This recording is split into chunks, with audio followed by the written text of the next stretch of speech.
틱톡이라고 하면 쇼폼어플을 떠올리지만 그보다 더 오래전 이미 한국에서 틱톡이라는 메신저가 있었다는 사실 알고 계셨나요? 카카오톡보다 빠른 속도를 앞세워 출시 5개월 만에 누적 다운로드 1000만 건을 기록했지만 지금은 이름마저 다른 앱을 먼저 떠올리게 됐습니다. 오늘은 틱톡 메신저에 대해 알아봅시다. 2010년 출시된 카카오톡은 스마트폰 보급과 함께 빠르게 성장했고 불과 1년 만에 가입자 1000만 명을 돌파하며 수많은 뉴스에 등장했습니다. 그런데 이를 지켜보던 김창하라는 한 개발자는 전혀 다른 생각을 하고 있었습니다. 카카오톡은 별로 잘 만든 것이 아니다. 그 말대로 당시 카카오톡은 문제가 있었습니다. 사용자가 몰릴 때마다 메시지가 너무 늦게 도착하는 일이 반복된 것입니다. 그는 이 부분을 파고들었습니다. 기존의 서버 프로그램을 가져다 쓰지 않고 서버를 처음부터 새로 만든 것입니다. 그로 인해 같은 메시지를 보내도 다른 메신저에 비해 10분의 1에서 20분의 1에 불과한 데이터로 전송할 수 있게 됩니다. 이렇게 속도 하나에만 집중한 메신저 틱톡이 2011년 7월 출시됩니다. 차이는 사용자들이 바로 느낄 수 있었습니다. 카카오톡에서 한참 뒤에 도착하던 메시지가 틱톡에서는 누르는 즉시 전송됐기 때문입니다. 여기에 출시 시점도 절묘했습니다. 틱톡이 출시된 2011년에는 국내 스마트폰 이용자가 1000만 명에서 2000만 명으로 폭증하고 있었습니다. 그리고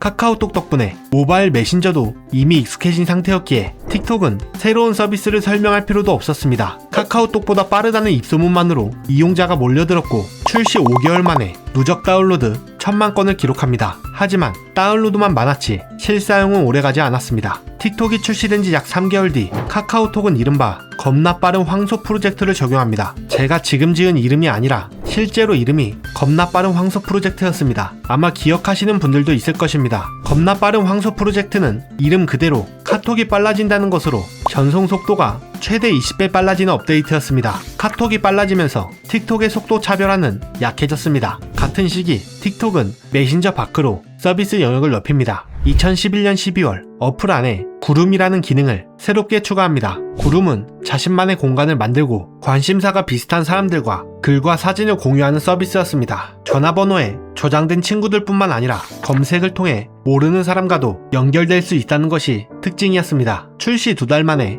이용자 50만 명을 모을 정도로 반응도 좋았습니다. 그런데 3달 뒤 카카오에도 비슷한 SNS인 카카오 스토리가 등장합니다. 카카오톡의 인지도에 힘입어 카카오 스토리는 서비스 시작 9일 만에 1000만 명을 돌파합니다. 50만 명과 1000만 명. 틱톡과 카카오톡의 차이는 이미 따라잡을 수 없을 만큼 벌어져 있었습니다. 거기에 더해 구름에는 또 다른 문제가 있었습니다. 모르는 사람과 연결된다는 특징을 악용해 음란물과 조건 만남을 목적으로 만든 구름이 늘어나기 시작한 것입니다. 구름에는 10대 이용자가 많았지만 성인 인증 절차가 따로 없었고 당시에는 신고 기능조차 마련되어 있지 않았습니다. 핵심 강점인 속도조차 따라잡혔고 새로 키운 구름도 카카오 스토리와 비교할 수 없었습니다. 이런 상황이 이어지던 2012년 4월 SK 플래닛이 틱톡을 운영하던 회사를 통째로 인수합니다. SK 플래닛은 여기서 해외 시장으로 눈을 돌립니다. 2012년 10월 무료 통화와 SNS, 커뮤니티 기능을 추가한 해외 시장용 확장판 틱톡 플러스를 출시합니다. 하지만 해외 시장 역시 비어있는 곳이 아니었습니다. 일본과 동남아시아에서는 라인이 빠르게 성장하고 있었고 세계 시장에서는 왓츠앱이 이미 자리를 잡고 있었습니다. 뒤늦게 출발한 틱톡 플러스는 별다른 성과를 내지 못했고 결국 2013년 7월 종료됩니다. 이때 국내 틱톡의 모바일 점유율은 1.5%에도 미치지 못하고 PC 버전 이용자도 약 2만 명에 불과했습니다. 하지만 SK 플래닛은 틱톡을 포기하지 않고 이번에는 터키 시장에 출시합니다. 왜 그 많은 나라 중에 터키냐 하면 당시 SK 플래닛은 터키의 대기업 도우시그룹과 함께 11번가 N11을 진출해 터키에서 한다면 적어도 완전히 맨 땅에서 시작할 필요는 없었습니다. 2013년 11월 터키에 출시된 틱톡은 기존 강점이던 빠른 속도를 현지에서도 유지했고 3개월 만에 가입자 100만 명, 9개월 만에는 330만 명을 모으며 예상 밖의 성과를 거뒀습니다. 이후 틱톡은 국내보다 터키를 중심으로 서비스를 이어갔지만 이용자들은 빠르게 떠나갔고 틱톡을 사용하는 사람은 극히 일부만 남게 됩니다. 결국 SK 플래닛은 메신저보다 온라인 쇼핑 사업에 집중한다는 이유로 2016년 5월 13일 틱톡의 모든 서비스를 종료합니다. 그리고 불과 4개월 뒤 중국에서 짧은 동영상을 공유하는